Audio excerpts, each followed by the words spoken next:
La tension politique monte en Côte d'Ivoire. Le Front commun, regroupant plusieurs forces de l'opposition et de la société civile, exerce une pression grandissante sur le président Alassane Ouattara. Manifestations, revendications, critiques publiques, la contestation prend de l'ampleur. Dans cette vidéo, nous analysons les revendications du Front commun, la réaction du pouvoir, et surtout, Ouattara peut-il encore résister? Va-t-il ouvrir le dialogue ou durcir sa position? Cette pression pourrait-elle changer les équilibres politiques à l'approche de l'élection? Nous dévoilons les scénarios possibles, les risques pour la stabilité du pays et les enjeux stratégiques de ce bras de fer. Reste jusqu'à la fin. Certains signaux montrent que tout peut basculer très vite. Abonne-toi pour ne rien manquer de l'actualité politique ivoirienne.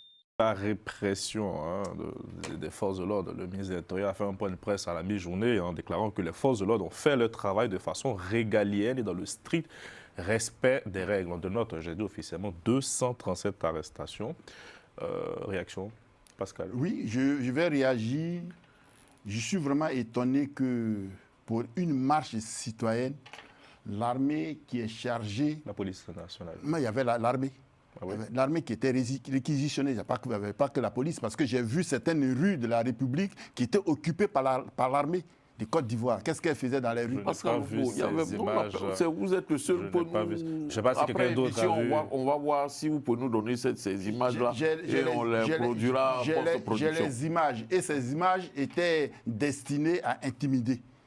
Voilà, ces images des militaires qui étaient dans les rues d'Abidjan, qui défilaient dans les rues, et j'ai les images. Ah, et ces vous faites référence au footing du matin c'est tout ça. Enfin, c'est tout ça, et les footings partaient des points des manifestations. Donc, c'était une autre manière de la gendarmerie nationale, effectivement, voilà. J'avais passé ces images. Voilà. Bon. C'était une manière d'intimider. Et je suis en train de vous dire que nous avons gagné.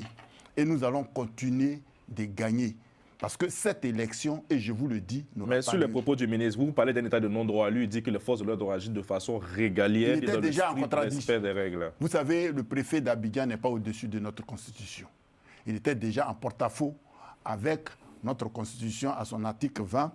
Et comme l'a dit tout à l'heure le président Oro, il n'y a pas de timing. Même le jour des élections, si des militants ne sont pas d'accord, ils ont le droit de manifester. Parce que dans la Constitution, il n'y a pas de limite. Donc, ce préfet est déjà hors la loi, c'est un préfet partisan, de toute façon, c'est un préfet RHDP, parce qu'il a interdit, et le ministre même a fait partie. Après, il a le pouvoir aussi d'apprécier, en fonction de l'opportunité, s'il y a trouble à l'ordre public. Ouais. Juste pour rappeler les fonctions qui lui sont dues. Trouble à l'ordre public ou pas. Voilà. Déjà, je me souviens, le 2 août, on devait marcher, il a interdit. Et après, il nous a donné une autre date, et nous avons marché sans casser même un œuf. Alors, je ne sais pas quel justificatif il prend pour interdire cette marche. Il n'a pas de preuves. Il a dit avec quels moyens, sur quels moyens il s'est adossé. Je pense qu'ils se sont référés à la dernière décision du Conseil national de sécurité. Oui, mais le Conseil national de sécurité. Je rappelle juste. D'abord, le Conseil national de sécurité ne sort que lorsque la République est en danger. Mais il n'y avait aucun danger dans le pays. Pas forcément. Ben oui, mais si, il y avait quel danger? Il y avait quel problème? Il n'y avait quel problème? Nous avons dit que nous ne sommes pas d'accord avec la décision du Conseil constitutionnel qui a prononcé ce qu'il ne fallait pas prononcer à la place de ce qu'il fallait prononcer.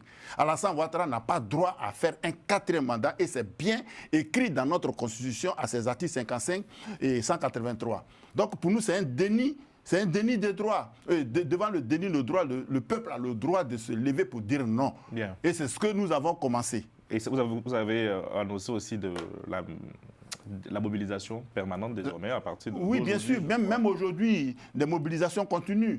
Ça s'organise dans le pays. Vous savez, les gens pensent que c'est déjà fini. Non, ce n'est pas fini. Ça ne fait que commencer. Parce que ce qui vient de commencer ne peut pas finir maintenant. Et à quoi faut-il s'attendre désormais là? Il faut s'attendre à un peuple qui va se lever pour ne pas qu'il y ait des élections comme Ouattara les veut. Voilà. Donc, il n'y aura pas d'élection. S'il n'y a pas d'élection, il n'y aura pas de président de la République. C'est ce que nous demandons. Ce que nous demandons aujourd'hui, ce sont des négociations. Donc, le Front commun va prendre la rue jusqu'au 25 octobre. Au-delà du 25. Parce que là, nous sommes dans une crise préélectorale. Il y aura forcément une crise électorale et une crise post-électorale. Donc, nous sommes en train de mener ce combat. Et c'est un combat qui va s'organiser chaque jour. Et les intimidations, les arrestations, de toute façon, les arrestations ne changeront rien. Bien. Si les arrestations pouvaient changer quelque chose, il y a longtemps, on avait déjà changé. Parce qu'on a déjà 120 prisonniers politiques en Côte d'Ivoire. Donc, ce n'est pas ce qui va nous intimider. Le dernier Ivoirien qui survivra se battra pour délivrer la patrie. Jean-Yves, sur la stratégie du Front commun de maintenir la pression avec ces mobilisations tous les jours sur l'ensemble du territoire national, est-ce que vous y croyez? Non, et franchement, moi je l'ai dit tout à l'heure, le Front commun a réussi, du moins de par cette première journée de boycott, de manifestation, ils ont réussi brillamment en fait, à mettre sous les ténoirs, je dirais, le meeting du président de la République. Mais franchement, à long terme, cette stratégie-là n'est pas tenable. Il faudrait qu'on se dise la vérité, elle n'est pas tenable parce que déjà, il y a plusieurs indicateurs qui le démontrent. Moi, j'aurais peut-être aimé dans cette stratégie-là voir les leaders aussi de ce Front commun-là accepter à un moment donné de se mettre en avant. Je sais pas, quand on fait la politique, il faut accepter la prison. Le président Laurent Gbagbo, je pense que si le président Laurent Gbagbo était dans ces années où il avait encore 60 ans, il serait descendu dans la rue et puis adviendra que pourra. Le président Laurent Gbagbo, au départ, aujourd'hui, il n'est plus mobile. Il n'a plus cette mobilité-là qu'il avait il y a 20 ans. Donc, il peut plus se permettre certaines choses. Par contre, il y en a qui sont dans ce parti-là, qui ont encore cette mobilité-là. Bon, ça vous coûte quoi de vous mettre dans des positions et puis faire des annonces? Ils peuvent le faire, mais ils ne le font pas. Donc, moi, je pense qu'ils n'ont pas le courage de leurs idées. Du coup, cette stratégie ne pourra pas tenir. À un moment donné, il faut accepter. Quand on prend une décision, on essaie on veut adopter une stratégie, on adopte cette stratégie-là jusqu'au bout et on l'assume. C'est pour cela, souvent, je ne suis pas d'accord avec la position de Charles Blé Goudé, mais il a vu ça venir de loin, il a pris sa position. Voilà, donc il a tout ça, soit on accepte de mener le combat, soit on ne le fait pas. Mais moi, je pense que cette stratégie-là n'est pas du tout tenable à long terme. Je laisse Pascal vous répondre. Je crois que c'est à moi qui s'adresse. Vous savez... Vous avez marché, vous, Pascal. Voilà, vous savez, nous sommes des démocrates. On n'a donc pas une armée parallèle. Mais nous avons décidé d'utiliser les leviers de la démocratie. Et les premiers jours, lorsqu'on s'engage dans une lutte, on ne sort pas tout de suite toutes les stratégies. Mais nous sommes prêts à aller jusqu'au bout. Et puis, pour parler des leaders, lui-même, il nous donne raison parce que Gbagbo a déjà mené le combat. Mais dans la rue, en tête du cortège, il y avait tous nos leaders qui étaient là. Il y avait Damana Picasse, il y avait le PES Dano Guégué. Samedi, là? Oui, c'est samedi, bien sûr. Tous ces leaders étaient présents. Donc, de toutes les façons, vous savez, dans une république... On n'a pas vu les images, hein, c'est pas... Si, je les ai. En tête de cortège, il y avait vous êtes le seul à voir des images que personne sur ce plateau. Parce que vous n'avez pas suivi en tant que journaliste. C'est ce que j'avais répondu déjà à un des journalistes qui a dit que les leaders ne sont pas là. Je lui ai envoyé la photo. Vous savez, il y a eu beaucoup de manipulations sur les réseaux. Hein. Oui, il y a eu des manipulations, bien sûr. Les images, quelquefois, il y a des images du neuf que les gens balançaient. Vous savez, non, c'est moi qui ai la parole. Allez-y, Pascal. Voilà, c'est moi qui ai la parole. Mais on n'a pas vu les images, donc on est preneur à la fin de l'émission. Je vais vous dire une chose. Avez-vous vu des images d'un leader lors des manifestations au Burkina Faso qui ont chassé Blaise Compaoré? Avez-vous vu des images récemment à Madagascar, des populations qui sont descendues d'un seul leader qui était au devant? Mais nous sommes en train de travailler. Pourquoi voulez-vous qu'on expose toute notre stratégie dès le premier jour? Nos leaders sont faits pour tracer des schémas qu'on doit suivre. Ben, je vous dis que le samedi dernier, nous avons vu des Ivoiriens dans la rue. Personne n'y avait cru parce que cette marche était interdite. Donc, il y a des producteurs de stratégies. Généralement, ce sont les leaders. Et la stratégie est mise en marche. Et donc, elle va fonctionner jusqu'au bout. Bien. Pourquoi voulez-vous que nous sommes dans une période, le premier jour qu'on sorte tout le monde et que Ouattara les arrête? Voilà, après qui produit les stratégies. Donc, les stratégies sont en train d'être produites. Et ce que vous avez vu le samedi, là, c'est le plan qui a été tracé, mis en place pour qu'on avance. Les gens auraient voulu que peut-être Gbagbo vienne s'arrêter là, ou bien tous nos leaders viennent s'arrêter là pour qu'on les prenne, pour que la rue et la manifestation s'arrête. Je vous dis que je suis responsable du PPACI en France, je suis responsable du Front commun en France, je suis aussi responsable du mouvement Trop c'est trop. nous disons qu'une stratégie à long terme est en place déjà pour aller jusqu'au bout de ce que nous avons commencé. Bien, merci Pascal. Norbert? Oui, pour apporter rapidement et rapidement un rectificatif à ce que Pascal a dit. Moi, en fait, franchement, il faudrait qu'on débatte, mais il faudrait qu'aussi on soit peut-être, je dirais, sur la droite ligne. Moi, j'ai vu des activistes très proches, je dirais même qui font bien la promotion de ce fonds commun-là, du fonds commun, qui sont sortis, qui sont montés au créneau pour inciter, pour même du moins pour faire appel à leurs leaders. Ils ont estimé que ces leaders-là avaient disparu. Donc, aujourd'hui, quand Pascal nous dit ici qu'ils étaient dans la rue le samedi, moi, franchement, comme le président l'a dit tout à l'heure, on veut avoir les images. On n'a pas eu les images, c'est une réalité. Ils n'étaient pas dans la rue. Il ne faudrait pas qu'on se dise autre chose, quoi. Norbert? Oui, juste un élément d'ambiance qui est assez parlant. Et là, c'est aussi à l'attention, c'est pas à vous que je vais dire ça, c'est à l'attention des fidèles de la bande à Carlyle qui peut-être sont en train de nous regarder ailleurs qu'en Côte d'Ivoire. Abidjan a une réputation, on dit Abidjan c'est chaud, le samedi soir, il y a du monde dans les rues, on va faire la fête, les boîtes sont pleines, etc.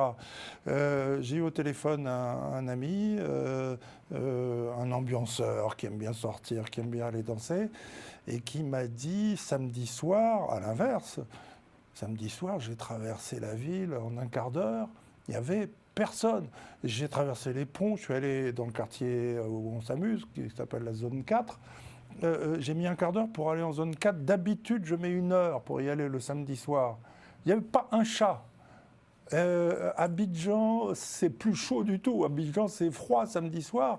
Qu'est-ce qui se passe? Ça, c'est un élément qui ne trompe pas, me semble-t-il. Alors, je pense que là, je fais référence à l'immense majorité silencieuse du peuple ivoirien qui a peur, tout simplement. Okay. J'ajoute que pendant la marche, pendant la journée, on a effectivement vu des images qui ont marqué les rédacteurs en chef dans les rédactions un peu partout, et notamment en France. C'était des images choquantes qui méritaient d'être levées. Oui, bien sûr, c'était un train qui n'arrivait pas à l'heure, mais tu parles. Je n'en veux pour preuve que, par exemple, l'arrestation, l'interpellation de journalistes, y compris de journalistes pour des médias internationaux, les forces de l'ordre ont arrêté des journalistes. Leur ont saisi leurs appareils photo, leurs caméras pour faire vider la mémoire, pour qu'on ne montre pas, pour qu'ils ne fassent pas leur travail. Ça, c'est un fait, Jean-Paul. Et là, nous avons des images de ça. Et puis, on a vu l'arrestation d'une secrétaire générale de section du PDCI, une brave femme qui aujourd'hui est devenue une véritable star de cette journée du 11 octobre, à son corps défendant, qui était en train de parler à la presse, en train de prononcer des paroles de paix, de lancer des appels à la démocratie, et qui se fait interpeller par les forces de l'ordre qui l'amènent. Voilà pourquoi on a parlé de ce qui s'est passé ce 11 octobre en Côte d'Ivoire.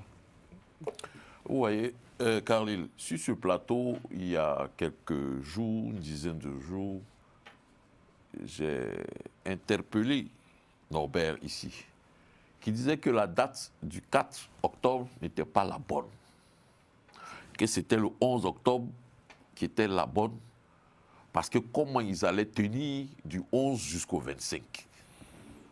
Monsieur Pascal Lobo vient de nous révéler que la stratégie est de rester dans les rues, ou du moins dans la rue, jusqu'au jour de l'élection et après. Même au-delà.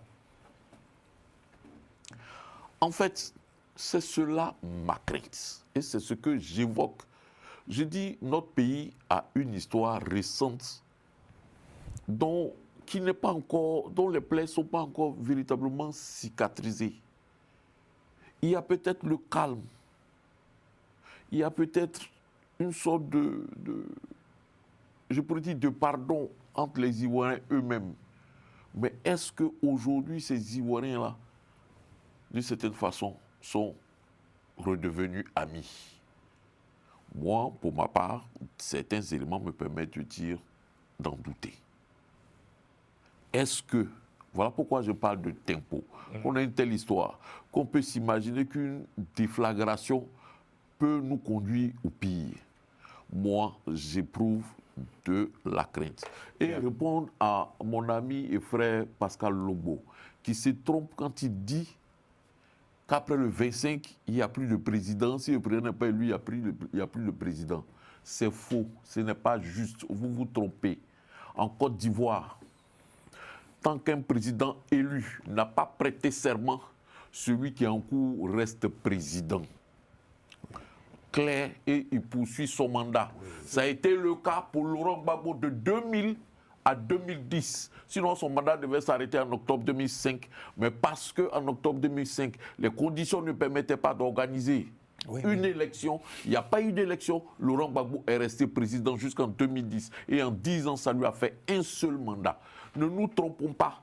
En Côte d'Ivoire, si le 25 octobre, il n'y a pas élection, le président Alassane Ouattara est le président jusqu'à ce qu'un président soit élu et qu'il soit investi. Vous donnez plus de parole avant qu'on passe à l'autre sujet. Je voudrais contredire le camarade, le frère Jean-Paul Oro. S'il n'y a pas d'élection le 25, Ouattara n'est plus président. Ça, c'est votre incantation. Voilà, nous, c'est ce qu'on dit. Oui, c'est votre incantation. Ça, c'est ce qu'on a dit. C'est votre incantation, voilà. Ce n'est pas Parce la loi. Parce qu'on attend l'investiture, pour faire une passation des services lorsqu'il y a eu élection dûment organisée. Donc, on ne peut pas parler d'investiture dans une telle situation. Ce que je voudrais dire, une guerre, ça ne se gagne pas en 10 jours, en un jour. Quand la rébellion a éclaté en Côte d'Ivoire, c'était le 19 septembre 2002. Ils sont restés dans leur logique 10 ans plus tard. Donc nous commençons, on n'a même pas terminé un seul jour, et puis déjà des gens qui ne sont pas impliqués dans le combat, dont ils n'ont même pas la stratégie, pensent qu'on ne peut pas aboutir. Mais nous disons que nous avons commencé un combat et ce n'est pas l'opposition qui est responsable de ce qui se passe en Côte d'Ivoire, de la tristesse dont vous parlez. C'est bien ceux qui sont au pouvoir qui sont responsables de cela. C'est eux qui ont voulu organiser des élections en violation de la Constitution de Côte d'Ivoire. Vous savez, dans l'histoire de l'humanité, ce n'est pas l'histoire qui fait le jour, mais c'est le jour qui marque l'histoire. Et nous sommes en train de nous battre afin que la Côte d'Ivoire devienne un État, devienne une république. Parce qu'une république est adossée à des tests. Qu'est-ce qu'on fait quand en Côte d'Ivoire, les tests de la république ne sont plus respectés? Qu'est-ce qu'on fait pour qu'en Côte d'Ivoire, lorsque le président qui est en meeting à Daloa, pendant que des Ivoiriens luttent pour la justice et la paix, n'est pas lui-même n'est pas un candidat légal vis-à-vis des tests de notre Constitution? C'est ce que nous sommes en train de dire.